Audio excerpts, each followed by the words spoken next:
നമസ്കാരം. എൻ്റെ എല്ലാ കുട്ടികൾക്കും ഗ്രീഷ് ഫിസിക്സിലേക്ക് സ്വാഗതം. വീണ്ടും ഒഫീഷ്യലായിട്ട് പോയി അല്ലേ? പോട്ടെ. ഇനി എല്ലാ കുട്ടികൾക്കും സ്വാഗതം. ഓക്കെ, എന്നിട്ട് നമ്മൾ ഇന്നത്തെ ക്ലാസ് നമ്മൾ ഡയമെൻഷന്റെ കുറച്ച് വേണ്ടപ്പെട്ട ആപ്ലിക്കേഷൻസ് ചെയ്തിട്ട് നമുക്ക് system of particles and rotational motion എന്ന് പറയുന്ന നിങ്ങൾ പാടുന്ന ഞാൻ എളുപ്പമെന്നും പറയുന്ന ഒരു ചാപ്റ്ററിലേക്ക് നമുക്ക് പോകാം.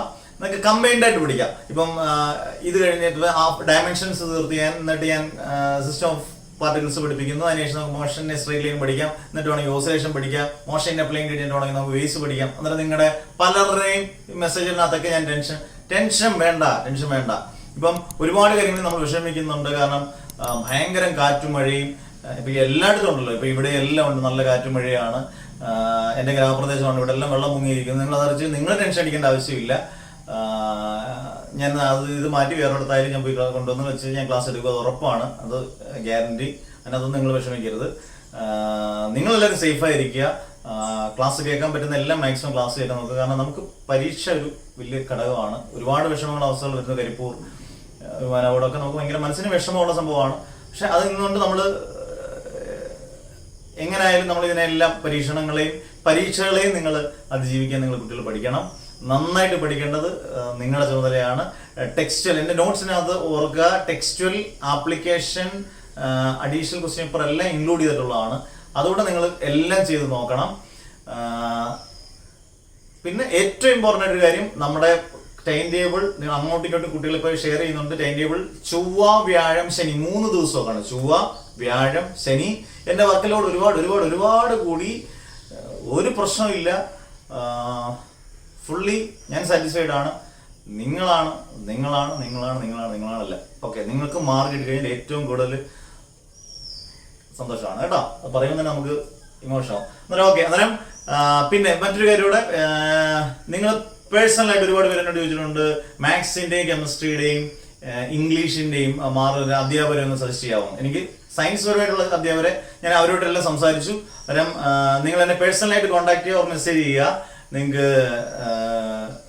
മാത്സിന്റെയും കെമിസ്ട്രിയുടെയും ഇംഗ്ലീഷിന്റെയും ഏറ്റവും പ്രോപ്പറായിട്ട്, എനിക്ക് ഏറ്റവും ബെസ്റ്റ് ഓഫ് ദി ബെസ്റ്റ് ആയിട്ട് എനിക്ക് തോന്നിയ അധ്യാപകരെ ഞാൻ ഉറപ്പായിട്ട് നിങ്ങൾക്ക് പറഞ്ഞു തരും. പേഴ്സണലായിട്ട് മെസ്സേജ് ചെയ്താലോ അല്ലെങ്കിൽ കോൾ ചെയ്താലോ നിങ്ങൾക്ക് ഉറപ്പായിട്ട്. ഓക്കെ, കോളുകളെല്ലാം രാത്രി 7:30 ശേഷമേ ആകുള്ളൂ മാക്സിമം. കാരണം അതിനായിട്ട് ക്ലാസ് എടുക്കുന്നതുകൊണ്ട് പറ്റത്തില്ല. ഓക്കെ, അന്നേരം നമുക്കിനി ഡയമെൻഷന്റെ കുറച്ച് ആപ്ലിക്കേഷൻ കഴിഞ്ഞതിന് ശേഷം സിസ്റ്റം ഓഫ് പാർട്ടിക്കിൾസിലേക്ക് പോകും. ആപ്ലിക്കേഷൻ ക്വസ്റ്റ്യൻസ് ശ്രദ്ധിച്ച് കേൾക്കണം. ഓക്കെ, എന്നാൽ നമുക്ക് തുടങ്ങാം. നമുക്ക് ഡയമെൻഷനകത്ത് ആപ്ലിക്കേഷൻ ക്വസ്റ്റ്യൻ ചെയ്യാം. അതിനുശേഷം നിങ്ങൾ ഒരുപാട് പേര് പറഞ്ഞ നമുക്ക് system of particles and rotational motion എന്ന് പറഞ്ഞ 6ാമത്തെ ചാപ്റ്റർ വളരെ സിമ്പിൾ ആയിട്ട് പഠിക്കാം. നമുക്ക് ഇതിനകത്ത് കുറച്ച് ആപ്ലിക്കേഷൻ ക്വസ്റ്റ്യനിലേക്ക് പോകാം. ഡയമെൻഷന്റെ x = a plus bt plus et square. ഇതാണ് question. x = a plus bt plus et square. Where x is in meters, x മീറ്ററിലാണ്. അവിടെ നമുക്ക് മനസ്സിലാക്കണം. And t in seconds. Find the unit and the dimension of b and c. b എന്ന് മാത്രം ചിലപ്പോൾ പരീക്ഷയ്ക്ക് ചോദിക്കത്തുള്ളായിരിക്കാം. ഞാൻ b യും c ഉൾപ്പെടുത്തിയ ക്വസ്റ്റ്യൻ ആണ്, b and c. ഈ ക്വസ്റ്റ്യൻ ആദ്യം മനസ്സിലാക്കേണ്ടത്, നമ്മൾ തന്നിരിക്കുന്ന ഇക്വേഷൻ ഇത്രയുള്ളൂ, x = a plus bt plus et square. x in meters എന്ന് പറഞ്ഞാൽ x എന്ന് പറയുന്നത് ലെങ്ത് ആണ്. മീറ്ററിന്റെ ലെങ്തിന്റെ യൂണിറ്റ് സ്റ്റാൻഡേർഡ് യൂണിറ്റ് എന്ന് പറയുന്നതാണല്ലോ ലെങ്ത് എന്ന് പറയുന്നത്. ടൈമിന്റെ എലിയോ സെക്കൻഡ്. എന്നിട്ട് നമ്മൾ മനസ്സിലാക്കണം x എന്ന് പറയുന്നത് ലെങ്ത് ആണ്. x ലെങ്ത് ആണെങ്കിൽ ഇപ്പൊ നമ്മൾ പഠിച്ചിട്ടില്ലേ, principle of homogeneity of dimension അനുസരിച്ച് LHS = RHS. എല്ലാ ക്വാണ്ടിറ്റി സെയിം ആയിരിക്കും. അതായത് എക്സിന് തുല്യമായിരിക്കും a, എക്സിന് ഈക്വൽ ആയിരിക്കും bt, എക്സിന് ഈക്വൽ ആയിരിക്കും CT സ്ക്വയർ. അങ്ങനെ നിങ്ങൾ മനസ്സിലാക്കണം. x ലെങ്ത് ആണെങ്കിൽ എക്സിന് തുല്യമാണ് ഈ ക്വാണ്ടിറ്റി. അങ്ങനെയാണെങ്കിൽ വളരെ സിമ്പിൾ ആയിട്ട് നിങ്ങൾ നോക്കി എന്തൊക്കെ കണ്ടുപിടിക്കുന്നത്, ബിയുടെയും സിയുടെയും യൂണിറ്റും ഡയമെൻഷനും അല്ലേ കണ്ടുപിടിക്കണ്ടേ? അത് ഞാൻ നാളെ എയുടെ നമുക്ക് കണ്ടുപിടിക്കാൻ പറഞ്ഞിട്ടില്ല. അതെ, സിമ്പിൾ ആയിട്ട് ഞാൻ എഴുതുന്നു x = bt. ഓക്കെ, കണ്ടുപിടിക്കേണ്ടത് b ആണ്. b = x/t. Simple. b = x. ഇത് ഒരുപാട് വർഷം ചോദിച്ച ക്വസ്റ്റ്യൻ ആണ്. പ്രീവിയസ് ക്വസ്റ്റ്യൻ എടുത്ത് നോക്കാം, ചെക്ക് ചെയ്യാം. b = x/t. x എന്ന് പറഞ്ഞാൽ ലെങ്ത് എന്ന് പറയുമ്പോൾ ഡിനോട്ട് ചെയ്യുന്നത് ഡയമെൻഷൻ L ബൈ ടൈമിന്റെ capital T, L/t. b = L/t എന്ന് പറഞ്ഞാൽ L(t⁻⁻1). t⁻1 മുകളിൽ പോകുമ്പോൾ t⁻⁻1. അന്നേരം ആയല്ലോ ബി എന്ന് പറയുന്നത് എൽ ടി റേസ് ടു -1 ആണ്. അത് ബിയുടെ ഡയമെൻഷൻ ആയി അല്ലേ. ഒരു യൂണിറ്റ് എന്താണ്? ബി ഏതിന്റെ ഡയമെൻഷൻ ആണ്? അതുകൊണ്ട് ഞാൻ പറഞ്ഞ ഡയമെൻഷൻ നന്നായിട്ട് അറിഞ്ഞിരിക്കണം. ബി എന്ന് പറയുന്നത് എൽ ടി റേസ് ടു -1 എന്ന് പറയുന്നത് സ്പീഡിന്റെയും വെലോസിറ്റിയുടെയും. അത് നിങ്ങൾ ഇങ്ങനെ ഒരു ക്വസ്റ്റ്യൻ ചോദിക്കുവാണ്, ഏത് ഫിസിക്കൽ ക്വാണ്ടിറ്റി എന്ന് വെച്ച് കഴിഞ്ഞാൽ ഫിസിക്കൽ ക്വാണ്ടിറ്റി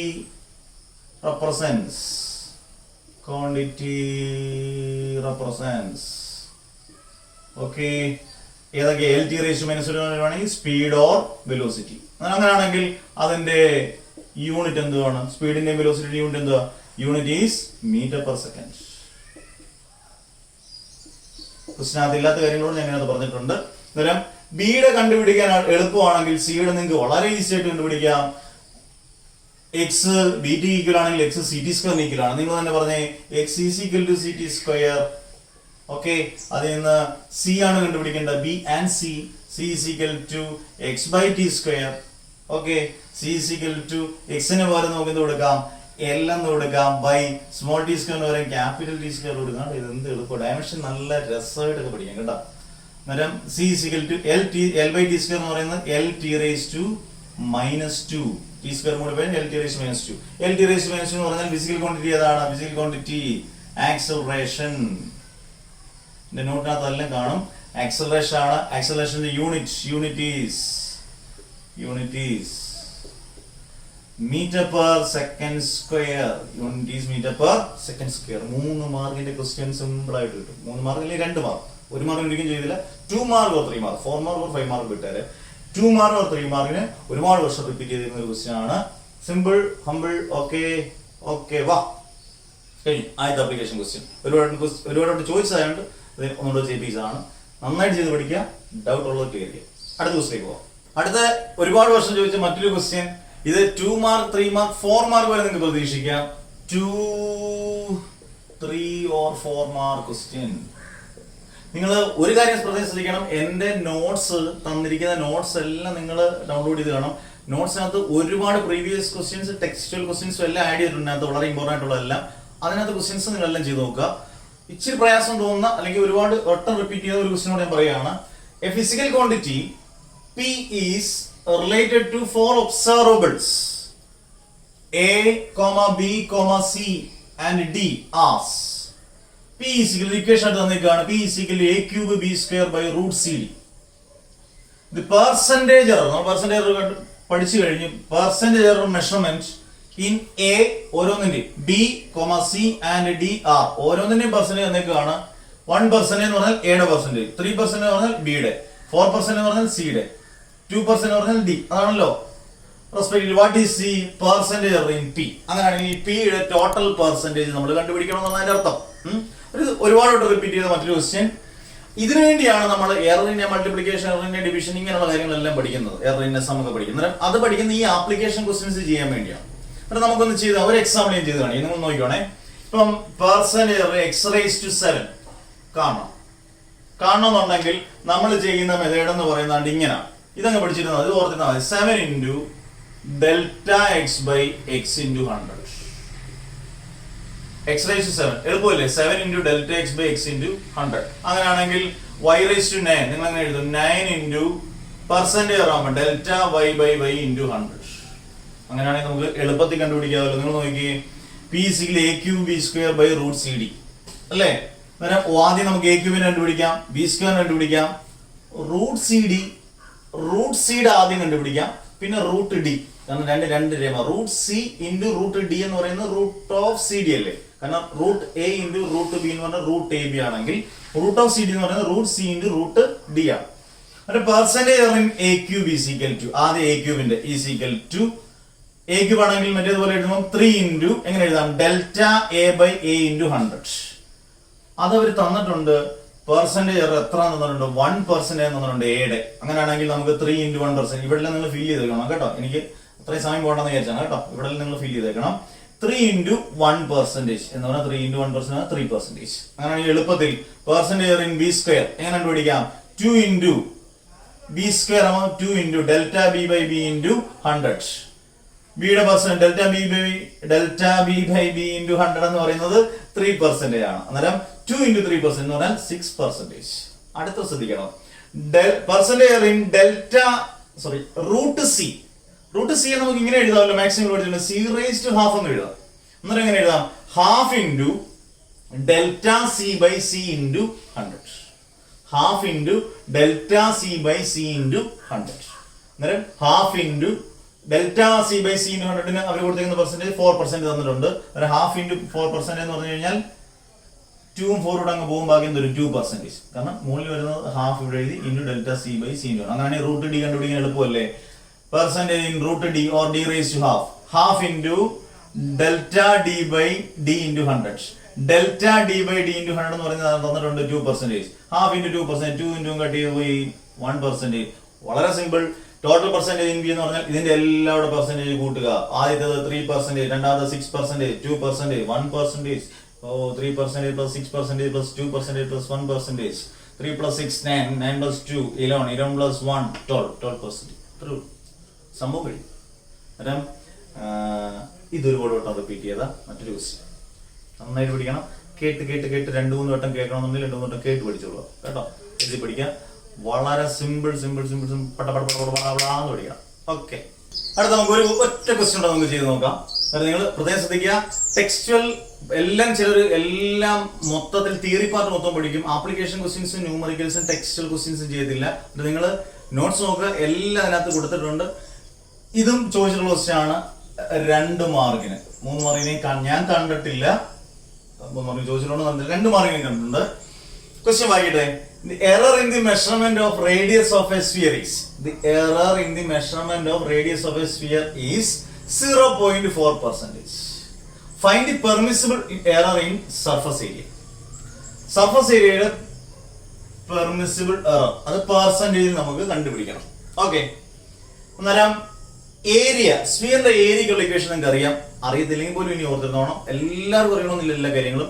ഏരിയ എന്ന് പറയുന്നത് A ഈസിക്കൽ ടു ഏരിയ എന്ന് പറയുന്നത് 4πr². അന്നേരം നിങ്ങൾ ചോദിക്കും, നിങ്ങൾ ഓർത്തിരിക്കണം, ചോദിക്കുന്നത് നിങ്ങൾ ഓർത്തിരിക്കണം, സ്ഫിയറിന്റെ വോളിയം എന്ന് പറയുന്നത് V ഈസിക്കൽ 4/3πr³ ആണ്.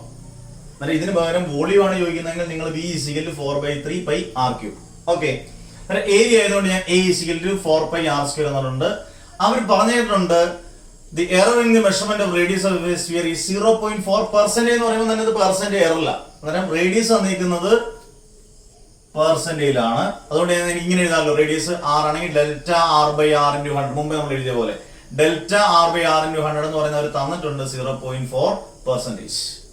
അങ്ങനെയാണെങ്കിൽ സർഫസ് ഏരിയയുടെ പെർസെന്റേജ് കണ്ടുപിടിക്കുക. അന്നേരം നമുക്ക് ഇത് തന്നെ എടുക്കാം. A = 4πr². Surface area percentage ആകുമ്പോൾ ഇങ്ങനെ എഴുതാമല്ലോ, ഡെൽറ്റ A/A × 100 = 4. നിങ്ങൾ നോക്കണ്ട, കോൺസ്റ്റന്റ് ആണ്. നമ്മൾ പഠിച്ചിട്ടുണ്ട്. പൈ നോക്കണ്ട, കോൺസ്റ്റന്റ് ആണ്. 3.14 വാല്യൂ പോട്ടെ. r² എടുക്കണം. 4ഉം പൈ എടുക്കണ്ട. r² നമുക്ക് ഇങ്ങനെ എഴുതാം. മുമ്പേ പഠിച്ചെങ്കിൽ എളുപ്പമാണ്. 2 × ഡെൽറ്റ r/r × 100. ഉത്തരത്തിലേക്ക് എത്തി നമ്മള്. കാരണം ഡെൽറ്റ r/r × 100 എന്ന് പറഞ്ഞാൽ 0.4%. ഇത്രയും പറഞ്ഞ പോലെ നമുക്ക് 0.4% എന്ന് കൊടുക്കാം. അന്നേരം 2 × 0.4%. അന്നേരം ഡെൽറ്റ A/A × 100 = 2 × 0.4 എന്ന് പറഞ്ഞാൽ 0.8%. സിമ്പിൾ ആണോ? നമ്മൾ അങ്ങനെ പഠിച്ചു പോകണം. വോളിയം ആണെങ്കിൽ എന്ത് ചെയ്യണം? V = 4/3 ചോദിച്ചിട്ടുണ്ട്, πr³. അവിടെയും 4/3 പൈ എടുക്കണ്ട. Delta V/V × 100 = 3 × delta r/r × 100. എന്നിട്ട് സാധാരണ പോലെ ചെയ്ത് നോക്കുക. തന്നിട്ടുണ്ടായിരിക്കും ഒരു വോളിയത്തിന്റെ റേഡിയസ് തന്നിട്ടുണ്ടായിരിക്കും ഉറപ്പായിട്ടും. വോളിയം ആണെങ്കിലും ഏരിയ ആണെങ്കിലും. ഇതും ഒരുപാട് വട്ടം ചോദിച്ചതാണ്. അല്ലാതെ കുറേ ക്വസ്റ്റ്യൻസ് ഞാൻ എന്നെ തന്നിട്ടുണ്ട്. അത് ചെയ്യുമ്പോൾ ഒരുപാട് സമയങ്ങൾ നമുക്ക് പോകും. അതെല്ലാം നിങ്ങൾ നോട്ട് ചെയ്യുക. എന്തെങ്കിലും ഡൗട്ട്സ് ഉണ്ടെങ്കിൽ സംശയങ്ങൾ ചോദിക്കുക. നേരം ഞാൻ കടന്നു പോകുന്ന അടുത്ത ചാപ്റ്ററിലേക്ക് കമ്പൈൻഡ് ആയിട്ട് പഠിക്കാം. അപ്പം നമ്മളിപ്പോൾ ഡയമെൻഷൻ കഴിഞ്ഞു, യൂണിസൺ മെഷർമെന്റ് കംപ്ലീറ്റ് കഴിഞ്ഞു, ഒരുമാതിരി എല്ലാം തീർത്തു. അടുത്തത് ചെയ്യാൻ പോകുന്നത് system of particles and rotation motion. അതിനുശേഷം വേണമെങ്കിൽ നമുക്ക് മോഷന്റെ സ്ട്രേറ്റ് ലൈൻ എടുക്കാം. അതിനുശേഷം ഓസിലേഷൻ എടുക്കാം. മോഷന്റെ പ്ലെയിൻ വേവ്സ്. ഇങ്ങനെ നമുക്ക് കമ്പൈൻ ചെയ്ത് പഠിക്കുമ്പോൾ നമുക്കൊരു പോക വരും. ഓക്കെ, നമ്മൾ ഇതിൽ പോയി unit 6 system of particles and rotational motion, rigid body എന്ന് പറയുന്ന ഒരു chapter. System of particles and rotation motion. അത് ഞാൻ ഒന്നാമത്തെ ചാപ്റ്ററിൽ നിന്ന് നിങ്ങൾ കേൾക്കുന്ന ഒന്നാമത്തെ ചാപ്റ്ററിൽ ഞാൻ 6ാമത്തെ ചാപ്റ്ററോട് കുതിച്ച് കയറിയതല്ല, കുതിച്ച് ചാടിയതല്ല.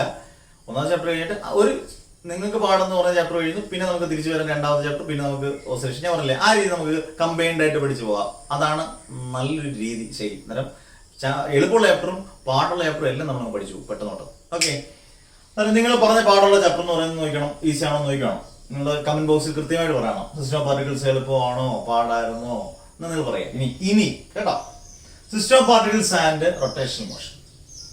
റൊട്ടേഷണൽ മോഷൻ എന്ന് പറയുന്നത് നമ്മൾ സാധാരണ മോഷൻ എല്ലാം പറയുന്നത് ഒരു ലീനിയർ മോഷൻ ആണ് അല്ലെ, ലീനിയർ മോഷൻ, ട്രാൻസ്ലേഷണൽ മോഷൻ അല്ലെങ്കിൽ ലീനിയർ മോഷൻ. എന്നാൽ റൊട്ടേറ്റ് ചെയ്യുന്ന മോഷൻ നമ്മൾ പറയുന്ന പേര് ആംഗുലർ മോഷൻ ആണ്. ആംഗുലർ എന്ന് പറഞ്ഞാൽ സർക്കുലർ ആയിട്ട് കറങ്ങുന്നതിനെല്ലാം പറയുന്ന ഒരു ആംഗുലർ ആണ്. അന്നേരം അതും ഒരു കൺസെപ്റ്റ് ആണ്. രണ്ടും നമുക്ക് അങ്ങോട്ടും ഇങ്ങോട്ടും തമ്മിൽ തെറ്റിപ്പോകാത്ത രീതിയിൽ വേണം ഈ ചാപ്റ്റർ പഠിക്കണം എന്നുള്ളത് മാത്രമേ ഉള്ളൂ. ഞാൻ ഇമ്പോർട്ടൻറ്റ് പോയിന്റ്സ് ടു റിമെമ്പർ എന്ന് പറയുന്നതിനകത്തെ നമ്മൾ ടെക്സ്റ്റ് ആണല്ലോ ഇമ്പോർട്ടൻറ്റ് പോയിന്റ്സ് ടു റിമെമ്പർ. ഒന്ന്, എന്താണ് ടോർക്ക്, എന്താണ് സെന്റർ ഓഫ് മാസ്, ഇങ്ങനെയുള്ള കാര്യങ്ങളെല്ലാം അറിഞ്ഞിരിക്കണം. Centre of mass of two particle system, velocity, acceleration അതിനെ കണ്ടുപിടിക്കേണ്ടതെല്ലാം എൻ്റെ നോട്ട്സിനകത്ത് ക്ലിയർ ആയിട്ട് ഡെറിവേഷൻ ഒക്കെ ഉണ്ട്. Examples of centre of mass നിങ്ങൾക്ക് അറിയാവുന്ന explosion, shell in flight, earth moon system ഇതെല്ലാം ഉണ്ട്. പിന്നെ വളരെ ഇമ്പോർട്ടൻറ്റ് ടോപ്പിക്കിലേക്ക് പോകുമ്പോഴാണ് മൊമെന്റ് ഓഫ് ഇനേർഷ്യ. അവിടെ മുതൽ കിടുവാണ് moment of inertia for rigid body, radius of gyration, രണ്ട് തിയറം ഓർത്ത് പഠിക്കുക, ഇമ്പോർട്ടൻ്റ് ആയിട്ട് പഠിക്കണം. പാരലാക്സിസ് തിയറം പഠിപ്പിക്കും, പെർപെൻഡിക്കുലർ ആക്സിസ് തിയറം വളരെ ഇമ്പോർട്ടൻ്റ്. ആ തിയറം വെച്ച് കുറേ കാര്യങ്ങൾ ന്യൂമറിക്കൽസ് ഒക്കെ ചെയ്യാനുണ്ട്. Parallel axis theorem, perpendicular theorem, relation between torque and angular acceleration, ഇങ്ങനെ റിലേഷൻസ് കുറേ ഉണ്ട്. Relation between torque and angular momentum, law of conservation of angular momentum prove ചെയ്യുന്ന എങ്ങനെ, ഇതൊക്കെ വളരെ ഇമ്പോർട്ടൻ്റ് ആണ്. പിന്നെ സ്ഥിരമായിട്ട് 5 മാർക്ക് ചോദിക്കുന്ന ഒരു ക്വസ്റ്റ്യൻ ഉണ്ട് ഇതിനകത്ത്. A body falls down in inclined plane without slipping. Find the velocity of the body when it reaches the ground. ഗ്രൗണ്ടോട്ട് വരുമ്പോൾ എൻ്റെ വെലോസിറ്റി കണ്ടുപിടിക്കാൻ 5 മാർക്ക് ക്വസ്റ്റ്യൻ, എൻ്റെ സ്പെഷ്യൽ കേസസ്. പിന്നെ നമ്മുടെ ബാലെ ഡാൻസറിന്റെ ഒക്കെ സംഭവങ്ങൾ, അതൊക്കെ ഞാൻ നിങ്ങൾക്ക് ബാലെ ഡാൻസറിന്റെ സ്ഥിരമായിട്ട് ചോദിക്കുന്നതാണ്. കാറ്റിന്റെ മറ്റേ ആംഗുലർ മൊമെന്റത്തിന്റെ ആപ്ലിക്കേഷനും എല്ലാം അത് നമുക്ക് പതുക്കെ നമുക്ക് ചാപ്റ്റർ എടുക്കാം. ഓക്കെ, അന്നേരം system of particles and rotational മോഷനിൽ ആദ്യം നമ്മൾ എന്താണ് റിജിഡ് ബോഡി എന്ന് അറിഞ്ഞിരിക്കേണ്ടത് വേണം. റിജിഡ് ബോഡി എല്ലാം പഠിച്ചു, ചാപ്റ്ററിന്റെ മെയിൻ സംഭവം എന്ന് നമുക്കറിയില്ല. റിജിഡ് ബോഡി, ഇത് റിജിഡ് ബോഡിയാണ്. അന്നേരം നിങ്ങൾ ഇതൊരു റിജിഡ് ബോഡിയാന്ന് പറയുമ്പോൾ നിങ്ങൾ ഇതൊരു പേനൊരു റിജിഡ് ബോഡിയാണോ അല്ലെങ്കിൽ മാർക്ക് ഒരു റിജിഡ് ബോഡിയാണോ? ഇത് റിജിഡ് ബോഡി എന്ന് പറയാനുള്ള കാരണം ഇതിന് ഡെഫിനിറ്റ് സൈസ് ആൻഡ് ഷേപ്പ്. പക്ഷെ ഇത് മോഷന്റെ സമയത്ത് ഈ സൈസും ഷേപ്പും ചേഞ്ച് ചെയ്തില്ല. ഇങ്ങനെ ഞാൻ ഇങ്ങോട്ട് മാറ്റി കഴിഞ്ഞാൽ സൈസും ഷേപ്പും മാറുമോ? ഇല്ല, ഒരിക്കലും ഇല്ല. അന്നേരം ഒരു റിജിഡ് ബോഡിക്ക് fixed geometrical size and shape ഉണ്ടായിരിക്കണം. Fixed geometrical size and shape both do not change during motion. രണ്ടും ഏതിന്റെ സമയത്ത് മാറാൻ പാടില്ല, മോഷന്റെ സമയത്ത് മാറാൻ പാടില്ലാത്ത ബോഡിയെ പറയുന്ന പേരാണ് റിജിഡ് ബോഡി. അന്നേരം ഈ മാർക്കർ എന്ന് പറയുന്ന ഒരു റിജിഡ് ബോഡിയാണ്. ഇനി what is mean by torque? Torque denote ചെയ്യുന്ന ലെറ്റർ ടോ. ടോർക്ക്, ഈ ടോർക്ക് നമ്മൾ കാറുകളുടെയും വണ്ടികളുടെയും ഒക്കെ എടുത്തു കഴിഞ്ഞാൽ ഇത്ര ടോർക്ക് വളരെ ഫിസിക്സിൽ ടോപ്പായിട്ടുള്ള ഒരു വേർഡാണ് ഈ ടോർക്ക് എന്ന് പറയുന്നത്. അപ്പോൾ ഞാൻ ടോർക്കിലേക്ക് ഒന്ന് പോവാം, ഡീറ്റെയിൽഡ് ആയിട്ട് പോകണ്ട. എന്താണ് ടോർക്ക് നമ്മൾ പറഞ്ഞിരിക്കണം. What is mean by torque? Torque is the product of force and perpendicular distance. Force and perpendicular distance. അന്നേരം ടോ എന്നാണ് ഡിനോട്ട് ചെയ്യുന്നത് force into perpendicular distance. Perpendicular distance നിങ്ങൾ ഡിസ്റ്റൻസ് എടുത്താലും okay. Tau is equal to F into R. ഞാൻ ഇതിനെല്ലാം vector ഫോമിലാക്കുകയാണ്. Vector തന്നെ നമുക്ക് പ്രത്യേകിച്ച് വെക്ടർ ഫോമിലാക്കുക. Tau vector tau is equal to vector F into vector R. അന്നേരം ഫോഴ്സ് ഇൻറ്റു ഡിസ്റ്റൻസ് ഡിനോട്ട് ചെയ്യുന്ന ലെറ്റർ ആണ് ആർ, ടോർക്ക് ഡിനോട്ട് ചെയ്യുന്ന ലെറ്റർ ടോ. ഇത്രയും ക്ലിയർ ആയല്ലോ. ഇനി ഇതിന്റെ യൂണിറ്റ് എഴുതുമ്പോൾ വളരെ ശ്രദ്ധിക്കുന്ന എൻട്രൻസ് ഒക്കെ ചോദിച്ചിട്ടുണ്ട്. ടോർക്കിന്റെ യൂണിറ്റ് അറിഞ്ഞിരിക്കണം. ഫോഴ്സിന്റെ യൂണിറ്റ് ന്യൂട്ടൺ ആണ്. സ്പീഡല്ലേ. ഡിസ്റ്റൻസിന്റെ യൂണിറ്റ് മീറ്റർ ആണ്. അന്നേരം ന്യൂട്ടൺ മീറ്റർ ആണ് ഏതിന്റെ യൂണിറ്റ്? ടോർക്കിന്റെ യൂണിറ്റ്. അന്നേരം എന്താണ് ടോർക്ക് എന്ന് പറഞ്ഞു? It is product of force and perpendicular distance, അല്ലെങ്കിൽ it is torque is force into distance. Tau is vector F into vector R. Unit എന്ന് പറയുന്നത് മനസ്സിലായാലും ക്ലിയർ ആയല്ലോ, ന്യൂട്ടൺ മീറ്റർ. അതിന്റെ കൂട്ടത്തിൽ നിങ്ങൾ പഠിച്ചു വെച്ചേരെ മൊമെന്റ് ഓഫ് മാസ് എന്താണ്? ഇക്വേഷൻ ഒന്നും പഠിക്കണ്ട. എന്താണ് moment of mass? Moment of ഈ ടോർക്കിനെ പറയുന്ന മറ്റൊരു പേരുണ്ട്, അതുകൂടെ ഓർത്തിരിക്കണം കേട്ടോ. മൊമെന്റ് ഓഫ് ഫോഴ്സ് എന്ന് പറയാം. ടോർക്കിന്റെ മറ്റൊരു പേര്, ഇരട്ടപ്പേരെന്നൊക്കെ പറയുന്ന പോലെ ടോർക്കിന്റെ മറ്റൊരു പേരാണ് moment of force. Moment of force എന്ന് പറയുമ്പോൾ നമ്മൾ പറഞ്ഞല്ലോ ഫോഴ്സ് ഇൻറ്റു ഡിസ്റ്റൻസ്. അങ്ങനെയാണെങ്കിൽ അതിനുവേണ്ടി ഞാൻ ഇതിലോട്ട് കണക്ട് ചെയ്യുന്നത്. മൊമെന്റ് ഓഫ് മാസ് എന്തോ? mass into distance. Moment of force, force into distance. Moment of mass is equal to mass into distance. ഇത് നമുക്ക് സെന്റർ ഓഫ് മാസിന്റെ എന്റെ നോട്ടിനകത്ത് നിന്ന് കാണുന്ന വെലോസിറ്റിയുടെയും ആക്സലറേഷനൊക്കെ ഡെറിവേഷനകത്ത് നോക്കുമ്പോൾ കൃത്യമായിട്ട് മൊമെന്റ് ഓഫ് മാസിന്റെ വെച്ച് നമ്മൾ ചെയ്യുന്നതുകൊണ്ട്. ഓക്കെ, അന്നേരം മൊമെന്റ് ഓഫ് മാസ്, അന്നേരം നമ്മൾ റിജിഡ് ബോഡി കഴിഞ്ഞു, ടോർക്ക് കഴിഞ്ഞു, മൊമെന്റ് ഓഫ് മാസ് കഴിഞ്ഞു, 3 ടൈം കഴിഞ്ഞു. സെന്റർ ഓഫ് മാസ് എന്ന് പറയുന്നത്, സെന്റർ ഓഫ് മാസ്, ആ വാക്കിൽ തന്നെ എന്ത് സിമ്പിൾ ആയിട്ട് വാക്കിൽ തന്നെ എന്റെ അർത്ഥം എങ്ങനെ നടക്കുന്നത്, സെന്റർ ഓഫ് മാസ്, സെന്ററിൽ തന്നെ എന്റെ മാസ് എന്നുള്ള അതിന്റെ അർത്ഥമാണ്. അന്നേരം ഒരു ബോഡിക്കകത്ത് ഒരുപാട് പാർട്ടിക്കിൾസ് കാണും അല്ലെ, ഒരു ബോഡിക്കകത്ത് ഒരുപാട് പാർട്ടിക്കിൾസ് കാണും. ആ പാർട്ടിക്കിൾസ് എല്ലാം ഒന്ന് യോജിപ്പിക്കുന്ന ഒരു സ്ഥലം കാണാം, അതിനെ നമ്മൾ പറയുന്ന പേര് സെന്റർ ഓഫ് ഗ്രാവിറ്റി എന്നാണ്. എന്താണ് സെന്റർ ഓഫ് ഗ്രാവിറ്റി? ആ സെന്റർ ഓഫ് ഗ്രാവിറ്റിയിൽ അടങ്ങിയിരിക്കുന്ന മാസിനെ പറയുന്ന പേരാണ് സെന്റർ ഓഫ് മാസ്. ഞാൻ ഇതുവരെ കണ്ടിട്ടില്ല what is mean by centre of mass എന്ന് പറയുന്ന ക്വസ്റ്റ്യൻ കണ്ടിട്ടില്ല, പക്ഷെ പറയാൻ പറ്റത്തില്ല ക്വസ്റ്റ്യൻ ഇടുന്നവരെ. ഇത് കണ്ടുകൊണ്ടെങ്ങാണ് what is mean centre of mass കണ്ടിട്ട് ചോദ്യം ചോദിച്ചിട്ടില്ല, ഇന്ന് തരാം, പണി തരാം, what is mean by centre of mass പഠിച്ചോളൂ കേട്ടോ. കാരണം എല്ലാ പാർട്ടിക്കിൾസും എല്ലാ ബോഡിയും ഒരുപാട് പാർട്ടിക്കിൾസ് കമ്പോസ് ചെയ്തിട്ടുള്ളതാണ്. അതിന്റെ ഒരു അടങ്ങിയിട്ടുള്ളതിനെ ഒരു കോമൺ ആയിട്ട് പോയിന്റ് നമ്മൾ എടുക്കുമ്പോൾ അതിനൊരു സെന്റർ ഓഫ് ഗ്രാവിറ്റി ഉണ്ട്. ആ സെന്റർ ഓഫ് ഗ്രാവിറ്റിയിൽ അടങ്ങിയിരിക്കുന്ന മാസിനെ പറയുന്ന പേരാണ് സെന്റർ ഓഫ് മാസ്. 4 ടോപ്പിക് ഞാൻ കഴിഞ്ഞു. എളുപ്പം റിജിഡ് ബോഡി, ടോർക്കിന്റെ മറ്റൊരു പേര് moment of force, moment of mass, centre of mass, centre of mass. Okay, notes എല്ലാ കാര്യങ്ങളും പറഞ്ഞിട്ടുണ്ട്. സെന്റർ ഓഫ് മാസിന്റെ ഓഫ് 2 പാർട്ടിക്കിൾ സിസ്റ്റം എന്ന് പറഞ്ഞൊരു ടോപ്പിക് ഉണ്ട്. അതിനകത്ത് വെലോസിറ്റി, ആക്സലറേഷൻ കണ്ടുപിടിക്കാനുള്ളതുണ്ട്, മൊമെന്റം കൺസർവേഷൻ ഉണ്ട്. അങ്ങനെയുള്ള ടോപ്പിക്കുകൾ ഞാൻ ഇതിന് ശേഷം, അതായത് അതിന്റെ ആപ്ലിക്കേഷൻ ശേഷം, ഈ മൊമെന്റ് ഓഫ് ഇനേർഷ്യക്ക് എല്ലാം ശേഷം നമുക്ക് പിന്നീട് ഒന്നുകൂടെ റിവൈസ് ചെയ്യുമ്പോൾ അങ്ങനെയുള്ള ടോപ്പിക്കിലൂടെ റിവൈസ് ചെയ്ത് പോകാം. എന്റെ നോട്ട്സ് നിങ്ങൾ നോക്കി ഈസി ആയിട്ട് അത് മനസ്സിലാക്കാനുള്ളതേ ഉള്ളൂ. എന്നാലും ഞാനത് ഉറപ്പായിട്ട് അത് പറഞ്ഞുതരാം. എന്നാലും അടുത്ത ഞാൻ മൊമെന്റ് ഓഫ് ഇനേർഷ്യ എന്ന് പറയുന്ന ഏറ്റവും ഇമ്പോർട്ടന്റ് ആയിട്ടുള്ള ഈ ചാപ്റ്റർ ടോപ്പിക്കിലോട്ടാണ് പോകുന്നത്. Moment of inertia. Okay, moment of inertia നമുക്ക് നോക്കിയിട്ട് വരാം. മൊമെന്റ് ഓഫ് ഇനേർഷ്യ എന്ന് പറയുന്ന വാക്ക് നമ്മൾ ചെറിയ ചെറിയ ക്ലാസ്സിലെല്ലാം പഠിച്ചു പോയിട്ടുള്ള വാക്കുകൾ. ചെറിയ ക്ലാസ്സിൽ ഏറ്റവും നമുക്ക് അറിയാവുന്ന ഒരു വാക്ക് ഇനേർഷ്യ. മൊമെന്റ് ഓഫ് ഇനേർഷ്യക്ക് പറയുന്ന മറ്റൊരു പേരൂടെ അറിഞ്ഞിരിക്കണം. ആദ്യം തന്നെ റൊട്ടേഷണൽ ഇനേർഷ്യ. ഇതാണല്ലോ നമ്മളൊക്കെ കൺഫ്യൂഷൻ ആക്കുന്നത്. മൊമെന്റ് ഓഫ് ഇനേർഷ്യ എന്ന് ചോദിച്ചു കഴിഞ്ഞാൽ ചിലപ്പോൾ റൊട്ടേഷൻ ഇനേർഷ്യയുടെ പേര് അറിയത്തില്ലെങ്കിൽ നമ്മൾ moment of inertia, rotation, what is mean rotation inertia നമ്മൾ പറയും ഔട്ട് ഓഫ് സിലബസ്. അല്ല, മൊമെന്റ് ഓഫ് ഇനേർഷ്യയുടെ മറ്റൊരു പേരാണ് റൊട്ടേഷൻ ഇനേർഷ്യ. ഈ ചാപ്റ്റർ ഏറ്റവും ഇമ്പോർട്ടന്റ് ആയിട്ട് ശ്രദ്ധിക്കേണ്ടത് ഇതെല്ലാം ഡിനോട്ട് ചെയ്യുന്ന ലെറ്റർ ശ്രദ്ധിക്കണം. Moment of inertia denote letter capital I. Denote ചെയ്യുന്ന ലെറ്റേഴ്സിന് വളരെ ഇമ്പോർട്ടന്റ് ആയിട്ടുള്ള ചാപ്റ്ററാണ്. അവിടാണ് ചിലർക്കൊക്കെ കൺഫ്യൂഷൻ വരുന്നത്. അല്ലെങ്കിൽ moment of inertia, rotation inertia maximum 2 class കൊണ്ട് ഫുൾ ടോപ്പിക്ക് നമുക്ക് കവർ ചെയ്യാം.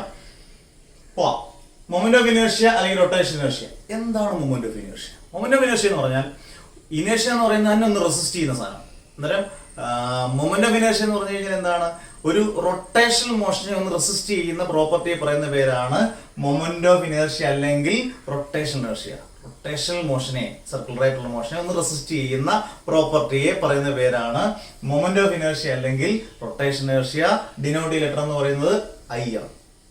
ഇനി what is the definition of moment of inertia? ഇപ്പൊ പറയുന്നത് വെച്ചൊരു ഡെഫിനിഷൻ പറയാം, അല്ല സിമ്പിൾ ആയിട്ട് ഡെഫിനിഷൻ പറയാം. It is the product of mass and square of the distance between them. It is the product of mass. അന്നേരം ശ്രദ്ധിക്കുക, moment of inertia denote letter I. It is the product of mass, small ക്യാപിറ്റലും എഴുതുന്ന പറഞ്ഞിട്ട് തെറ്റൊന്നും ഇല്ല. നമ്മൾ MEC mass എന്നങ്ങ് കൊടുത്താൽ മതി, അത് നിങ്ങൾക്ക് ഇഷ്ടമുള്ള രീതിയിൽ എഴുതാം. ഞാനിപ്പോൾ സ്മോൾ എം എഴുതുക. ആൻഡ് സ്ക്വയർ ഓഫ് ഡിസ്റ്റൻസ്, ഞാൻ സ്മോൾ r എഴുതുന്നു ഡിസ്റ്റൻസിനെ. സ്ക്വയർ ഓഫ് ഡിസ്റ്റൻസ് ആകുമ്പോൾ I is equal to mr square. Simple simple simple. ഇതാണ് ഒരു main equation. I is equal to moment of inertia equation I is equal to mr square. ഇതിൽ നിന്ന് ഒരുപാട് ചോദിക്കുന്ന question, what are the factors which depends upon moment of inertia? ഏതൊക്കെ factors ആണ് moment of ഇനേർഷ്യയെ depend ചെയ്യുന്നത്, ആശ്രയിക്കുന്നത്? ഈ ടേംസിൽ തന്നെ ഉണ്ടല്ലോ, മൊമെന്റ് ഓഫ് ഇനേർഷ്യ ഇക്വേഷനിലെ mr സ്ക്വയർ. ഏതൊക്കെ 2 ഫാക്ടേഴ്സ് നിങ്ങൾ അവിടെ നിന്ന് കേൾക്കുന്നവർ പറയുന്നുണ്ട്? 1 മാസ്, 2 ഡിസ്റ്റൻസ്. ഏത് ഡിസ്റ്റൻസ് എന്നൊക്കെ നമുക്ക് പിന്നെ പറയാം. ഇപ്പം നിങ്ങൾ എഴുതിയാൽ മതി. First 1 mass, second 1 distance. നിങ്ങൾക്ക് 2 മാർക്ക് ക്വസ്റ്റ്യൻ 2 മാർക്ക് കിട്ടി. What are the factors which depends upon moment of inertia? First one is mass and second one is distance. Okay. അങ്ങനെ നമുക്ക് ഇതിന്റെ യൂണിറ്റും ഡയമെൻഷനും മൊമെന്റ് ഓഫ് ഇനർഷ്യ പഠിക്കാം. സിമ്പിൾ ആയിട്ട് unit is മാസിന്റെ എന്താണ് kilogram, റേഡിയസിന്റെ distance. Radius എന്ന് പറഞ്ഞു കഴിഞ്ഞാൽ അതിന്റെ യൂണിറ്റ് എന്ന് പറയുന്നത് മീറ്റർ സ്ക്വയർ അല്ലേ. ആർ എന്ന് പറഞ്ഞു കഴിഞ്ഞാൽ റേഡിയസ് ആണ്, അതിന്റെ യൂണിറ്റ് എന്ന് പറയുന്നത് metre square, kilogram metre square അല്ലേ. എളുപ്പമാണത്. What is dimension? ഡയമെൻഷൻ എന്താണ്? എന്ത് സിമ്പിൾ ആയിട്ട് ഡയമെൻഷൻ പഠിച്ചാൽ നിങ്ങൾക്ക് പഠിക്കാം. സ്മോൾ എമ്മിന്റെ ക്യാപിറ്റൽ എം, ആർ എന്ന് പറഞ്ഞ distance dimension L square, M L square. എന്താണ് മൊമെന്റ് ഓഫ് ഇനർഷ്യ? ചോദിക്കാവുന്ന ചോദ്യങ്ങൾ. മൊമെന്റ് ഓഫ് ഇനർഷ്യ ഡിനോട്ട് ചെയ്യുന്ന ലെറ്റർ ക്യാപിറ്റൽ ഐ, അത് അറിഞ്ഞിരിക്കേണ്ടതാണ്. ചോദിക്കുന്ന ചോദ്യം നല്ല. റൊട്ടേഷണൽ ഇനർഷ്യ മറ്റൊരു പേര്. എന്താണ് മൊമെന്റ് ഓഫ് ഇനർഷ്യ? അതിന്റെ definition. What are the factors which depends upon moment of inertia? Unit and dimension. അടുത്ത moment of inertia of a rigid body. ആ ഇക്വേഷൻ വെച്ചാണ് പിന്നെ നമ്മൾ ആപ്ലിക്കേഷൻ ക്വസ്റ്റിലോട്ട് പോകുന്നത്. ഇതിനൊന്നും ചെറിയ ഒരു വ്യത്യാസമുള്ളൂ. ഐസിയിൽ സിഗ്മ എം ആർ സ്ക്വയർ എന്ന് വരുന്നുള്ള വ്യക്തിയുള്ളൂ. അതെ, നമുക്ക് അടുത്തിലോട്ട് പോകാം. ഓക്കെ, അതെ, നമ്മുടെ അടുത്ത വളരെ important topic moment of inertia പഠിച്ചു കഴിഞ്ഞു. Moment of inertia of a rigid body. Rigid body ആണ് ഇങ്ങനെയൊക്കെ റെപ്രസെന്റ് ചെയ്യാം, ഒരു കുഴപ്പമില്ല. അത് ഈ എത്ര ഓളം ഉണ്ടെന്ന് നോക്കിയെന്ന് നിങ്ങൾ നോക്കണ്ട. റിജിഡ് ബോഡി ഇങ്ങനെയാണ് റെപ്രസെന്റ് ചെയ്യുക കേട്ടോ. അതിനകത്ത് റിജിഡ് ബോഡിയാണ്. ഇത് റിജിഡ് ബോഡി. ഒരു റിജിഡ് ബോഡി, ഒരു ബോഡിക്കകത്ത് ഒരുപാട് പാർട്ടിക്കിൾസ് കാണും. ശ്രദ്ധിച്ചേക്കുക, ഒരുപാട് പാർട്ടിക്കിൾസ് കാണും. ആ പാർട്ടിക്കിൾസിന് എല്ലാം ഒരു മാസ് കാണും. ഒരു പാർട്ടിക്കിളിന്റെ മാസ് M1 ആയിട്ട് എടുക്കുക, മറ്റു പാർട്ടിക്കിളിന്റെ മാസ് M2 ആയിട്ട് എടുക്കുക, മറ്റു പാർട്ടിക്കിളിന്റെ മാസ് M3 ആയിട്ട് എടുക്കുക, മറ്റു പാർട്ടിക്കിളിന്റെ മാസ് M4 ആയിട്ട് എടുക്കുക. ഇതാണ് ആക്സിസ് ആയിട്ട് എടുക്കുന്നത്. ആക്സിസ് ഒരു ബലമായിട്ടൊരു ഭാഗം ഇങ്ങനെ എടുക്കുന്ന ആക്സിസ്. ഈ ആക്സിസും ഈ പാർട്ടിക്കിളും തമ്മിലുള്ള പാർട്ടിക്കിളിന്റെ മാസ് തമ്മിലുള്ള ഡിസ്റ്റൻസ് ആയതിന്റെ R1, M1 തമ്മിലുള്ള R1. ഈ ആക്സിസ് ആണെങ്കിൽ XY എന്നങ്ങ് എടുത്തു. ആക്സിസ് ആണ് XY, അങ്ങനെ പിടിച്ചു, കുഴപ്പമില്ല. ഇതും അടുത്ത പാർട്ടിക്കിളും തമ്മിലുള്ളത് R2, ഇതും അടുത്ത തമ്മിലുള്ളത് R3, ഇതും ആക്സിസും M4 തമ്മിലുള്ളത് R4. അങ്ങനെയാണെങ്കിൽ സിമ്പിൾ ആയിട്ട് നമ്മുടെ main equation ഇതായില്ലേ, I = mr square. അങ്ങനെയാണെങ്കിൽ നമുക്ക് സിമ്പിൾ ആയിട്ട് എന്ന് പറഞ്ഞ് എങ്ങനെ ഇത് എടുക്കാൻ പറ്റും? ആദ്യത്തെ പാർട്ടിക്കിളിലാണെങ്കിൽ M1 R1 സ്ക്വയർ പ്ലസ് അടുത്ത പറയൂ M2 R2 square plus M3 R3 square plus M4 R4. ഇങ്ങനെ എഴുതിപ്പോ നിങ്ങൾക്ക് എല്ലാം വലിയ ഇഷ്ടമാണ്. പ്ലസ് സബ് ടു എക്സെട്ര ഇങ്ങനെ പോകും. അതിനെ നമുക്ക് കോമൺ ആയിട്ട് എങ്ങനെ എടുക്കാം? സിഗ്മ എന്ന് പറയുന്ന സമ്മേഷൻ ഒരുമിച്ച് ഒറ്റ ഇക്വേഷൻ ആക്കാം. mr square, sigma mr square. നമ്മൾ ആപ്ലിക്കേഷൻ എല്ലാം ചെയ്യുമ്പം റിജിഡ് ബോഡിയുടെ ആപ്ലിക്കേഷൻ എല്ലാം ചെയ്യുമ്പോൾ എടുക്കേണ്ട equation I = sigma mr square. എന്ത് എളുപ്പമുള്ള ചാപ്റ്റർ. നിങ്ങൾ ഇത്രയും പാട് എന്ന് ഒരിക്കലും ഇനി പറയരുത് റിജിഡ് ബോഡിയെ കുറിച്ച്. സിമ്പിൾ ആൻഡ് പവർഫുൾ കേട്ടോ. I = sigma mr square. അതിന്റെ ഈക്വേഷൻ ആണ് നമ്മൾ ഡെറിവേഷനിലെല്ലാം എടുക്കുമ്പോൾ I = സിഗ്മ mr സ്ക്വയർ വെച്ച് നമുക്ക് ഈസി ആയിട്ട് ചെയ്തു പോകാം. I = mr square main equation തന്നെ. ഒരു റിജിഡ് ബോഡി എടുക്കുമ്പോൾ ഇത്രയും പാർട്ടിക്കിൾസിനെ വെച്ചെടുക്കുമ്പോൾ I = സിഗ്മ എന്നുള്ള ലെറ്റർ വന്നു, സിഗ്മ mr സ്ക്വയർ. ഓക്കെ, ഇനി നമുക്ക് വളരെ ഇമ്പോർട്ടന്റ് അടുത്തതിലോട്ട് പോവാം. Radius of gyration. Radius of gyration okay, ഏറ്റവും സിമ്പിൾ. അങ്ങനെ വിചാരിക്കുള്ളൂ. എപ്പോഴും പഠിക്കുമ്പോൾ എപ്പോഴും സിമ്പിൾ ആണ്. ഫിസിക്സ് സിമ്പിൾ ആണ്, പവർഫുൾ ആണ്. ഓക്കെ, നമുക്ക് അടുത്തതിലേക്ക് പോകാം. റേഡിയസ് ഓഫ് ഗൈറേഷൻ ഡിനോട്ട് ചെയ്ത ലെറ്റർ ഓർത്തോണം, K ആണ്. Moment of inertia denote letter capital I. Radius of gyration denote letter capital K. Okay, അത് ഞാൻ ഇപ്പോൾ വരയ്ക്കാൻ പോകുന്നു. ഒരു റിജിഡ് ബോഡി വരച്ചു കഴിഞ്ഞു. ഇവിടെ ഒരു ആക്സിസ് വരച്ചു. ഓക്കെ, ആക്സിസ് വരച്ചു, റിജിഡ് ബോഡി വരച്ചു. ഇതിന്റെ നടുക്കായിട്ട് ഏകദേശം നടുക്കായിട്ട് ഞാൻ M എന്ന് പറഞ്ഞ് എഴുതി പറയാം. ഒരു റിജിഡ് ബോഡിയുടെ സെന്റർ ഓഫ് മാസ് എന്ന് പറയുന്നതാണ് M എന്ന് വിചാരിക്കുക. ഇതിന്റെ സെന്റർ ഏത് സെന്ററിൽ കാണുന്ന ആ സെന്റർ ഓഫ് മാസ് ആണ് M. അത് മുതൽ ഈ ആക്സിസ് വരെയുള്ള ഡിസ്റ്റൻസ്. റേഡിയസ് എന്ന് പറയുമ്പോൾ ഡിസ്റ്റൻസ് ആണ് അല്ലേ. ഇത്രയേ ഉള്ളൂ റേഡിയസ് ഓഫ് ഗൈറേഷൻ. അതിലേക്ക് എന്താണ്? ഒരു റിജിഡ് ബോഡിയുടെ സെന്റർ ഓഫ് മാസ് മുതൽ ആക്സിസ് വരെയുള്ള ഡിസ്റ്റൻസിനെ പറയുന്ന പേരാണ് റേഡിയസ് ഓഫ് ഗൈറേഷൻ. കഴിഞ്ഞ റേഡിയസ് ഓഫ് ഗൈറേഷൻ. ഇനി നിങ്ങൾ അതിന്റെ സിമ്പിൾ ആയിട്ട് എന്റെ ഇക്വേഷനിലോട്ട് നമുക്ക് ഇക്വേഷൻ വളരെ important. Radius of gyration application ക്വസ്റ്റിനകത്ത് അതിന്റെ വളരെ ഇമ്പോർട്ടന്റ് ആണ്. മെയിൻ ആയിട്ടുള്ള ഇക്വേഷൻ മൊമെന്റ് ഓഫ് ഇനർഷ്യയുടെ മെയിൻ ആയിട്ട് ഇക്വേഷൻ I = mr സ്ക്വയർ. ഇതും R ആണല്ലോ ഇവിടെ ഡിസ്റ്റൻസ്. ഇവിടെ ഡിസ്റ്റൻസിന് നമുക്ക് K എന്ന് കൊടുത്താൽ മതിയല്ലോ. I = mk square. ഓക്കെ, അതിൽ നിന്ന് നമുക്ക് K ആണല്ലോ കണ്ടുപിടിക്കേണ്ടത്. റേഡിയസ് ഓഫ് ഗൈറേഷൻ K² എല്ലാ സ്റ്റെപ്പും എഴുതി പോവാണ്. I/m. അതിൽ നിന്ന് K = √I/m. പിശു കാണിക്കരുത്, മൊത്തം റൂട്ടിലോട്ട് അങ്ങ് വരണം. ചില റൂട്ട് ഇടുമ്പോൾ മൊത്തത്തിൽ √I/m. ഇത്രയുള്ള റേഡിയസ് ഓഫ് ഗൈറേഷന്റെ ഇക്വേഷൻ. എന്താണ് റേഡിയസ് ഓഫ് ഗൈറേഷൻ? ഒരു റിജിഡ് ബോഡിയുടെ സെന്റർ ഓഫ് മാസ് മുതൽ അതിന്റെ ആക്സിസ് വരെയുള്ള ഡിസ്റ്റൻസിനെ പറയുന്ന പേരാണ് റേഡിയസ് ഓഫ് ഗൈറേഷൻ. പടം വരച്ചേക്കണം, ഉറപ്പായിട്ട് നിർബന്ധമായിട്ട് പടം വരയ്ക്കാതെ പോകരുത്. I is equal to mr square, r no k എന്നുള്ളത് a is equal to m k square, k square is equal to I by m. Okay, അത് k is equal to a square is equal to സംശയം വരുന്നത് a square is equal to b ആണെങ്കിൽ a is equal to root to b. അങ്ങനെ k is equal to root of I by m. ഇനി ഇതിന്റെ dimension നമുക്ക് എഴുതി നോക്കാം. Dimension എൻട്രൻസിനൊക്കെ dimension unit ഒക്കെ ഇമ്പോർട്ടൻ്റ് ആണ്. പബ്ലിക് എക്സാമിന് ചോദിക്കാം ഡയമെൻഷൻ. നമുക്ക് അതിന്റെ മെയിൻ ഇക്വേഷൻ ഒന്നും എഴുതാം. k is equal to root of I by m. ഇത് ഞാൻ പറഞ്ഞ ലെറ്റേഴ്സ് എല്ലാം ശ്രദ്ധിച്ചോണം. I എന്ന് പറഞ്ഞാൽ moment of inertia. Moment of ഇനർഷ്യയുടെ ഡയമെൻഷൻ നമ്മൾ നേരത്തെ പറഞ്ഞു ml സ്ക്വയർ ബൈ സ്മോൾ എമ്മിന്റെ ക്യാപിറ്റൽ. കേട്ടോ, ഡയമെൻഷൻ അറിഞ്ഞാലേ കളികൾ നടക്കൂ. എമ്മും വെട്ടി. k is equal to root of l square. Root of L square എന്ന് പറഞ്ഞാൽ എൽ. ഞാൻ ഡയമെൻഷൻ അത് പറഞ്ഞാൽ നിങ്ങൾ ഇക്വേഷൻ കാർഡ് എടുത്ത് നോക്കിയാലും കാണാം. k എന്ന് പറയുന്നത് root of L square. Root of L square എന്ന് പറഞ്ഞാൽ a ആണെങ്കിൽ റൂട്ട് ഓഫ് എൽ സ്ക്വയർ എന്ന് പറയുന്നത് l ആണ്. അന്നേരം ഡയമെൻഷൻ കിട്ടിയല്ലോ. അന്നേരം എൽ എന്ന് പറയുന്നത് ഡിസ്റ്റൻസ്. അന്നേരം ഡിസ്റ്റൻസിന്റെ യൂണിറ്റ് എന്തുവാ? Unit of radius of gyration is metre. കാരണം ലെങ്ത് ആണ് മീറ്റർ, ഡിനോമിനേറ്റർ എം. എളുപ്പമല്ലേ? അന്നേരം റേഡിയസ് ഓഫ് ഗൈറേഷൻ പഠിപ്പിച്ച ഇക്വേഷൻ പറഞ്ഞു, അതിന്റെ ഡയമെൻഷൻ ചെയ്ത് കാണിച്ചു തന്നു, അതിന്റെ യൂണിറ്റ് പിടിച്ചു.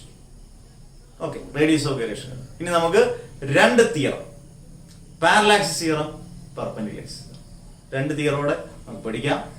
ഓക്കെ, ഇനി നമുക്ക് റിജിഡ് ബോഡിയുടെ ഏറ്റവും ഇമ്പോർട്ടന്റ് ആയിട്ടുള്ള വർഷം, എനിക്ക് തോന്നുന്നൊരു മിനിമം ഒരു 8 വർഷം, കറക്റ്റ് ഒന്നല്ല, ഏകദേശം 8 വർഷമെങ്കിലും എന്റെ ഓർമ്മ ശരിയാണെങ്കിൽ 8 വർഷമെങ്കിലും ചോദിച്ചേക്കുന്ന ക്വസ്റ്റ്യൻ ആണ്. പാരലാക്സിസ് തിയറും പെർപെൻഡിക്കുലർ തിയറും സ്റ്റേറ്റ് ചെയ്യാൻ ചോദിച്ചിട്ടുണ്ട്, അതിന്റെ ആപ്ലിക്കേഷൻ ക്വസ്റ്റ്യൻ ചോദിച്ചിട്ടുണ്ട്, ന്യൂമറിക്കൽസും ഒക്കെ ചോദിച്ചിട്ടുണ്ട്. നമുക്ക് സിമ്പിൾ ആയിട്ട് പഠിക്കാം എന്താണ് പാരലാക്സിസ് തിയറം, എന്താണ് പെർപെൻഡിക്കുലർ തിയറം. എന്നിട്ട് ഞാൻ പടം വരച്ചിട്ടുണ്ട് പാരലാക്സിസ് തിയറം. തിയറത്തിനകത്ത് നമ്മുടെ സ്വന്തം സെന്റൻസ് ഒന്നും കയറ്റാൻ പറ്റില്ല, കൃത്യമായിട്ട് പോണം തിയറം കേട്ടോ. അന്നേരം അത് മാത്രം നിങ്ങൾ വളരെ ശ്രദ്ധിക്കണം. ഒരു തിയറവും നമ്മുടെ സ്വന്തം സെന്റൻസ് ഒരാൾ കണ്ടുപിടിച്ചയക്കുന്നതായിരിക്കാം, ഒരു സ്റ്റേറ്റ്മെന്റ് ആയിരിക്കാം, സ്റ്റേറ്റ്മെന്റ് കറക്റ്റ് ആയിരിക്കും. ഡെഫിനേഷനൊക്കെ നമുക്ക് അതിൽ സ്വന്തമായിട്ട് എഴുതാവുന്ന കുറെ കാര്യങ്ങളുണ്ട്, അതൊക്കെ നമുക്ക് എന്തെങ്കിലുമൊക്കെ ഇടയ്ക്ക് കയറ്റാം. പക്ഷെ ഇത് തിയറംസിൽ യാതൊരു വ്യത്യാസവും വരരുത്. അന്നേരം ഇങ്ങോട്ട് നോക്കി, ഇതൊരു ആക്സിസ് ആണ്. ആക്സിസ് എന്ന് പറയുന്നത് I ആണ് ഡിനോട്ട് ചെയ്തിരിക്കുന്നത്. ഇത് റിജിഡ് ബോഡി ആണ്. റിജിഡ് ബോഡിയുടെ സെന്ററിലൂടെ ഒരു ആക്സോ വെച്ചിട്ടുണ്ട്. ആക്സോന്റെ സെന്റർ മൊമെന്റ് ഓഫ് ഇനർഷ്യ ആണ് ICM. IC എന്ന് പറഞ്ഞാൽ moment of inertia of a centre of mass. ICM അന്നേരം ഒരു റിജിഡ് ബോഡി, അതിന്റെ സെന്റർ ഓഫ് മാസിലുള്ള മൊമെന്റ് ഓഫ് ഇനർഷ്യ എന്ന് പറഞ്ഞാൽ ICM. മറ്റൊരു ആക്സിസ് ഇവിടെ എടുത്തിട്ടുണ്ട്. ആ ആക്സിസിന്റെ മൊമെന്റ് ഓഫ് ഇനർഷ്യ എന്ന് പറയുന്നത് I. തമ്മിലുള്ള ഡിസ്റ്റൻസ് എന്ന് പറയുകയാണെങ്കിൽ നിങ്ങൾക്ക് വേണമെങ്കിൽ XY എന്ന് വേണമെങ്കിൽ കൊടുക്കാം. എന്റെ പേര് വേണമെങ്കിൽ കൊടുത്തേക്കാം, പേര് കൊടുത്തിട്ട് നമ്മൾ വിഷമം വേണ്ട. ഇതിനിടയിലുള്ള ഡിസ്റ്റൻസ് എന്ന് പറയുന്നത് A ആണ്. ഏത് തമ്മിലുള്ള റിജിഡ് ബോഡിയും ഈ ആക്സിസ് തമ്മിലുള്ള ഡിസ്റ്റൻസ് A ആണ്. എന്താണ് പാരലാക്സിസ് theorem? Moment of inertia of A body about any axis, moment of inertia of a body about any axis is equal to the sum of the moment of inertia of a body passing through the center of mass and the product of mass and the square of the distance between them. So fast ആയി പോയി അല്ലേ? Slow മോഡിലേക്ക് വരാം. Moment of inertia of A body about any axis എന്ന് പറയുന്നത് I. About any axis is equal to the sum of the moment of inertia of a body passing through the center of mass. Center of mass ഉള്ള moment of inertia ICM. And the product, and നമുക്ക് plus ആകാം, and the product of mass ഞാൻ capital M കൊടുക്കും, mass, and the square of the distance. A ആണ് distance, square of distance ആകുമ്പോൾ A square. ഇനി ഈ equation നമുക്ക് ആ തിയറം കുറച്ചുകൂടെ സിമ്പിൾ ആയിട്ട് എടുക്കാം. I is equal to ICM plus MA square. ഒന്നുകൂടെ പറയാം. Moment of inertia of a body about any axis is equal to the sum of moment of inertia of a body passing through the center of mass and the product of mass and the square of the distance between them. എന്ത് എളുപ്പം, പാരലാക്സിസ് theorem കഴിഞ്ഞു. I is equal to ICM plus MA square. I is equal to ICM plus MA square. Equation വളരെ important ആണ്. ഒരുപാട് ബോഡിയുടെ പാരലാക്സിസ് theorem perpendicular theorem ഒക്കെ വെച്ച് നമുക്ക് ചെയ്യാറുണ്ട്. അന്നേരം ഫിഗർ വളരെ ഇമ്പോർട്ടൻ്റ്. ഒരുപാട് പേര് ഫിഗർ വരയ്ക്കത്തില്ല ഫിസിക്സിൽ, അതൊരു വലിയ പ്രശ്നമാണ്. ഫിഗർ വരച്ചിട്ട് വേണം നമ്മൾ സ്റ്റേറ്റ്മെന്റ് ആയാലും ഒക്കെ ഇടാൻ. ഒരുപാട് എണ്ണത്തിൽ ഫിഗർ ഉണ്ട്. ഫിഗർ നന്നായിട്ട് വരച്ചു പഠിക്കുന്ന ഇഷ്ടംപോലെ സമയമാണ്. Simple figure with statement and equation. State parallax theorem എന്ന് ചോദിച്ചു കഴിഞ്ഞാൽ 2 മാർക്കിനാണെങ്കിലും ഇത്രയും കാര്യങ്ങൾ പ്രത്യേകത. ഓക്കെ, ഇനി എന്താണ് perpendicular axis theorem? Perpendicular axis തിയറത്തിനകത്ത് ഈ പടത്തിൽ വളരെ സിമ്പിൾ, അത് സിമ്പിൾ ആയിട്ടുള്ള തിയറമാണ്. 3 ആക്സ് ഞാൻ വരച്ചിട്ടുണ്ട്. 3 ആക്സ് എന്ന് പറഞ്ഞാൽ X axis, Y axis, Z axis. ഇവിടെ I X, I Y, I Z എന്ന് പറഞ്ഞാൽ എന്താണ്? ഐ എക്സ് എന്ന് പറഞ്ഞാൽ moment of inertia of the X axis, I Z എന്ന് പറഞ്ഞാൽ moment of inertia of the Z axis, I Y എന്ന് പറഞ്ഞാൽ moment of inertia of the Y axis. അന്നേരം ഇതുപോലെ പടം വരയ്ക്കുക, എക്സ് ആക്സിസ് കൊടുക്കുക, വൈ ആക്സിസ് കൊടുക്കുക, ഇസഡ് ആക്സിസ് കൊടുക്കുക. തിയറത്തിന്റെ പേര് പെർപെൻഡിക്കുലർ ആക്സിസ് തിയറം എന്നാണ്. അതിൽ തന്നെ ഈസി ആയിട്ട് പറയാം. ഐ എക്സ് എന്ന് പറഞ്ഞാൽ എക്സ് ആക്സിലുള്ള മൊമെന്റ് ഓഫ് ഇനേർഷ്യ, ഇസഡ് എന്ന് പറഞ്ഞാൽ ഇസഡ് ആക്സിലുള്ള moment of inertia, I Y എന്ന് പറഞ്ഞാൽ വൈ ആക്സിലുള്ള മൊമെന്റ് ഓഫ് ഇനേർഷ്യ. ഈ തിയറം അനുസരിച്ച് ഇതെല്ലാം ഒന്നിന് പെർപെൻഡിക്കുലർ. ഇസഡിന് പെർപെൻഡിക്കുലർ ആണ് ബാക്കി 2 ആക്സിസ് എക്സും വൈയും, എക്സിന് പെർപെൻഡിക്കുലർ ആണ് ഇസഡും വൈയും. അന്നേരം എല്ലാത്തിനും പെർപെൻഡിക്കുലർ. അങ്ങനെയാണെങ്കിൽ നമുക്ക് ഇങ്ങനെ എഴുതാം, ഐ ഇസഡ് ഈസിക്കൽ ടു, ഒന്ന് എക്സ്പ്ലെയിൻ ചെയ്ത് തരാം. I Z is equal to I X plus I Y എന്ന് പറഞ്ഞാൽ ഒരു ആക്സിസ് ബാക്കിയുള്ള 2 പെർപെൻഡിക്കുലർ ആക്സിസിന്റെ സം ആയിരിക്കും. അന്നേരം I Z is equal to I X plus I Y. I Z is equal to I X plus I Y എന്ന് പറഞ്ഞാൽ എക്സ് ആക്സിന്റെ moment of ഇനേർഷ്യയുടെയും വൈ ആക്സിന്റെ മൊമെന്റ് ഓഫ് ഇനേർഷ്യയുടെയും സം എന്ന് പറയുന്നതാണ് ഐ ഇസഡ്. ഇതിനും ഫിഗർ വേണം, ഇതിനും ഇക്വേഷൻ വേണം, സ്റ്റേറ്റ്മെന്റ് വേണം. എന്താണ് പാരലാക്സ് തിയറം, എന്താണ് പെർപെൻഡിക്കുലർ ആക്സിസ് തിയറം? ഇനി വളരെ ഇമ്പോർട്ടന്റ് ആയിട്ട് നമുക്ക് അറിഞ്ഞിരിക്കേണ്ട ഒരു ടിപ്പ്, മറന്നു പോകരുത്. ഏത് ബോഡിയുടെയും ഡയമീറ്റർ കണ്ടുപിടിക്കണമെന്നുണ്ടെങ്കിൽ, ഏത് ബോഡിയുടെയും ഡയമീറ്റർ കണ്ടുപിടിക്കണമെന്നുണ്ടെങ്കിൽ പെർപെൻഡിക്കുലർ ആക്സിസ് തിയറം, എന്റെ ഇക്വേഷൻ കാർഡിനകത്ത് ഞാൻ കൃത്യമായിട്ട് പറയും. പെർപെൻഡിക്കുലർ ആക്സിസ് തിയറം ഏത് ബോഡിയുടെ, ഒരു ബോഡിയുടെ വന്നിട്ട് ഡയമീറ്റർ കണ്ടുപിടിക്കും ഏത് തിയറം ഉപയോഗിക്കണം? Perpendicular axis theorem. ഏത് ബോഡിയുടെയും ടാൻജന്റ് കണ്ടുപിടിക്കണമെന്നുണ്ടെങ്കിൽ തെറ്റരുത്, പാരലൽ ആക്സിസ് തിയറം. തിയറം പഠിച്ചിട്ട് കാര്യമില്ല, അവിടെ അപ്ലൈ ചെയ്യാൻ നമുക്ക് പറ്റണം. ഇത് നിങ്ങൾക്ക് കിട്ടുന്ന ഏറ്റവും വലിയൊരു സംഭവമാണ്. ഏത് ബോഡിയുടെയും റിങ്, സർക്കുലർ ഡിസ്ക്, മനസ്സിലായി, സ്ഫിയർ, ഇങ്ങനെയുള്ള കേസുകളിലൊക്കെ ഡയമീറ്റർ കണ്ടുപിടിക്കണമെങ്കിൽ പെർപെൻഡിക്കുലർ ആക്സിസ് തിയറം വെച്ചും, ടാൻജന്റ് കണ്ടുപിടിക്കണമെങ്കിൽ അത് പാരലൽ ആക്സിസ് തിയറം വെച്ചും. കേട്ടോ, കാരണം നമ്മള് ഇത്രയൊക്കെ ഉള്ളൂ. ഇനി അങ്ങോട്ട് കുറച്ച് ഡെറിവേഷൻ ഒക്കെ സിമ്പിൾ ആയിട്ട് പഠിക്കാം. കണ്ടിന്യൂസ് ആയിട്ട് കാണണം. ഓടിച്ചിട്ട് കണ്ടാൽ ഞാൻ ഒരിക്കലും ഗ്യാരണ്ടി തരത്തില്ല. കണ്ടിന്യൂസ് ആയിട്ട് കണ്ട് ഒരുപാട് വട്ടം കണ്ട് പഠിക്കണം. എന്ത് ഡൗട്ട് ഉണ്ടെങ്കിലും ചോദിക്കണം. എന്ത് ടോപ്പിക്ക് നമ്മൾ പഠിച്ചു, ഡയമെൻഷന്റെ 2-3 ആപ്ലിക്കേഷൻ ക്വസ്റ്റ്യൻസ് ചെയ്തു, ബാക്കിയുള്ളതെല്ലാം നിങ്ങൾ നോട്ട്സ് നടത്തുമ്പോൾ നിങ്ങൾക്ക് സിമ്പിൾ ആയിട്ട് മനസ്സിലാവുന്ന രീതിയിലാണ് ഇത് തുടങ്ങി. ഞാൻ പെട്ടെന്ന് റിവൈസ് ചെയ്യാം. റിജിഡ് ബോഡിയുടെ തുടങ്ങിയതിനു ശേഷം നമ്മൾ എന്താണ് റിജിഡ് ബോഡി എന്ന് പറഞ്ഞു, സിസ്റ്റം ഓഫ് പാർട്ടിക്കിൾസിന്റെ ചാപ്റ്റർ 6ാമത്തെ ചാപ്റ്റർ റിജിഡ് ബോഡി എന്ന് പറഞ്ഞു, ടോർക്ക് പറഞ്ഞു, മൊമെന്റ് ഓഫ് മാസ് പറഞ്ഞു, സെന്റർ ഓഫ് മാസ് പറഞ്ഞു, പിന്നെ നമ്മൾ മൊമെന്റ് ഓഫ് ഇനേർഷ്യ പറഞ്ഞു, moment of inertia of rigid body പറഞ്ഞു, റേഡിയസ് ഓഫ് ഗൈറേഷൻ പറഞ്ഞു. ആലോചിക്കുക, അത്രയും പോർഷൻ കഴിഞ്ഞു. പിന്നെ theorems on moment of inertia പറഞ്ഞു, പാരലൽ ആക്സിസ് തിയറം പറഞ്ഞു, പെർപെൻഡിക്കുലർ ആക്സിസ് തിയറം പറഞ്ഞു, അതിന്റെ ടിപ്പ് പറഞ്ഞു തന്നു. ഇത്രയും കാര്യങ്ങൾ ഓക്കെ. ഒരേ ഒരു class system of particles complete. നന്നായിട്ട് മനസ്സിലാക്കണം, നന്നായിട്ട് കഷ്ടപ്പെട്ട് പഠിക്കണം. പ്രതികൂല സാഹചര്യങ്ങൾ ഒരുപാട് വരും. പവർ, നമ്മുടെ മനസ്സിന്റെ പവർ എല്ലാം കൊണ്ട് ഒരുപാട് പേര്, ഒരുപാട് സാഹചര്യങ്ങളുണ്ട്. എല്ലാവരും, ഞാൻ പ്രതികൂല സാഹചര്യങ്ങൾ നമ്മൾ ആരായാലും, അധ്യാപകനായാലും ഏത് മനുഷ്യനായാലും അതിനെ അതിജീവിക്കാൻ കഴിയുന്നവരാണ് എപ്പോഴും പെർഫെക്റ്റ് ആയിട്ട് മാറുന്നത്. നിങ്ങൾ എപ്പോഴെങ്കിലും താഴോട്ട് കുഴപ്പം തോന്നുന്നുണ്ടെങ്കിൽ നമുക്ക് മുന്നോട്ട് വന്നാലേ നമുക്ക് എല്ലാം പറ്റത്തുള്ളൂ എന്നുള്ളൊരിത് വേണം, പ്രത്യേകിച്ചും പഠിക്കുന്ന കുട്ടികൾക്ക്. അങ്ങനെയാണെങ്കിൽ ഉറപ്പായിട്ട് നിങ്ങൾക്ക് ഈസി ആയിട്ട് ഏത് ചാപ്റ്ററും പഠിക്കാം. സിമ്പിളായിട്ട് നന്നായിട്ട് എഴുതി പഠിക്കണം. ഇപ്പം നമ്മുടെ സാറിന്റെ ശൈലി പറയുന്നത് എപ്പോഴും നല്ല വൃത്തിയായിട്ട് എഴുതി പഠിക്കണം. അന്നേരം ഈ കാര്യങ്ങളെല്ലാം ഓർക്കുക. ഇനിയുള്ള ക്ലാസ് ചൊവ്വ, വ്യാഴം, ശനി 3 ക്ലാസ്സാണ്. ചൊവ്വാഴ്ചത്തെ ക്ലാസ് കഴിഞ്ഞു, വ്യാഴാഴ്ചത്തെ ക്ലാസ് കൊണ്ട് ഏകദേശം റിജിഡ് ബോഡി കംപ്ലീറ്റ് ആയി. അടുത്തതിലോട്ട് നമുക്ക് കയറാം. അന്നേരം നന്നായിട്ട് പഠിക്കുക, ഡൗട്ടുള്ളതെല്ലാം ക്ലിയർ ചെയ്യുക. ഓക്കെ, അന്നേരം കൂടുതൽ പറയുന്നില്ല. അന്നേരം നിർത്തുന്നു. വെള്ളപ്പൊക്കവും സംഭവങ്ങളും കാറ്റും മഴയൊക്കെ എല്ലാവരെയും വിഷമിപ്പിക്കുന്നുണ്ട്. നമ്മളെല്ലാവരെയും വിഷമിക്കേണ്ട ഒരുപാട് പ്രശ്നങ്ങളുണ്ട്. അതെല്ലാം സേഫായിട്ട് ചെയ്യുക കുട്ടികളെല്ലാം കേട്ടോ. Girish physics signing off.